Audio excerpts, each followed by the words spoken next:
రావాలి బండి అట్లా కదా ఓకే చాలు చాలు సార్ కొద్దిగా ఎన్నుకున్నాను సార్ ఓకే రెడ్డి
ఇవాళని కూడా గుర్తొస్తే బాధ అవుతుంది ఎవరికైనా.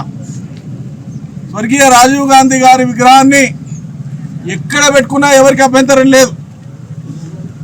కానీ పని కట్టుకొని ఎక్కడ తెలంగాణ తల్లి విగ్రహాన్ని పెట్టాలని మనం సెక్రటరేట్ అమరవీరుల స్తూపం మధ్యలో పెట్టాలని మనం అయితే సంకల్పించి ఉంటేమో మనం ఎన్నికలకు పోయేనాటికి ఆ కార్యక్రమాలు అప్పటికే పూర్తయినాయి. ఎన్నికల తదనంతరం తెలంగాణ తల్లి విగ్రహం అక్కడ పెట్టాలనుకున్నాం. ఈ లోపల ప్రభుత్వం మారింది. వాళ్ళు తెలంగాణ తల్లి విగ్రహం పెట్టుంటే సంబరపడే వాళ్ళం. కానీ ఆ పని చేయకుండా రాజీవ్ గాంధీ గారి విగ్రహం తెచ్చి తెలంగాణ తల్లి విగ్రహం పెట్టేటువంటి చోట వాళ్ళు ప్రతిష్ఠించడం అనేటువంటిది తెలంగాణ ఆత్మ మీద కాంగ్రెస్ పార్టీ దెబ్బ కొట్టింది. కాబట్టే ఇవాళ తెలంగాణ తల్లికి పాలాభిషేకం చేసి కాంగ్రెస్ పార్టీకి మా నిరసన తెలియజేస్తున్నాము. ఈ రాష్ట్ర కాంగ్రెస్ కొట్టిన దెబ్బ ఇది మర్చిపోం.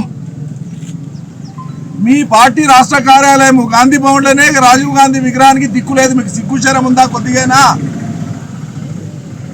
ఈ రాష్ట్రంలో ఉండేటువంటి పిసిసి అధ్యక్షుడు స్పందించాలి. 100 ఏళ్ల తర్వాత కూడా ఇయ్యాలడికి మీకు ఎందుకు లేదు? గాంధీ భవన్లో రాజీవ్ గాంధీ గారి విగ్రహం ఈ 34 ఏళ్లలో పెట్టాలని మీకు ఎందుకు ఆలోచన రాలే? ఆయన స్వర్గస్థుడైనాక ఎందుకు రాలే? గతంలో వనపర్తి రాజీవ్ చౌక్లో, ఇప్పుడు మనం రాజీవ్ చౌక్ అని పిలుస్తాం, రాజీవ్ గాంధీ గారి విగ్రహం ఉంది. అందరం గౌరవిస్తాం.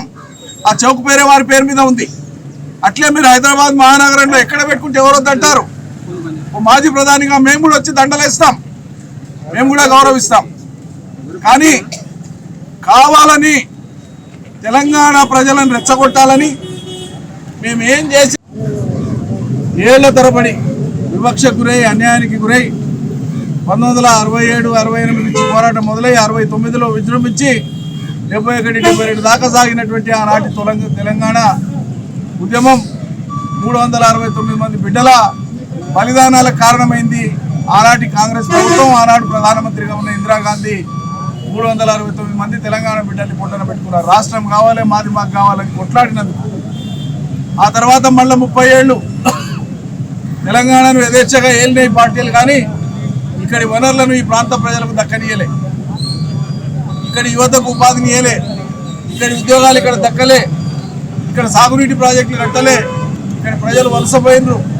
అన్ని రకాలుగా తెలంగాణను వెనకేసిన దాని ఫలితమే 2001లో మరోసారి, అంతకంటే 4-5 ఏళ్ల ముందు 95-96 నుంచి తెలంగాణ జనశక్తి, తెలంగాణ మరో అనేక సంస్థల రూపంలో అనేక ఉద్యమాలు సాగినా కూడా ఒక రాజకీయ ఉద్యమంగా ప్రజలను అందరినీ కదిలించి స్వరాష్ట్రం సాధించడానికి పూనుకొని నిశ్చయించుకొని ప్రజల్ని కదిలించినటువంటిది బలిదశ తెలంగాణ ఉద్యమం.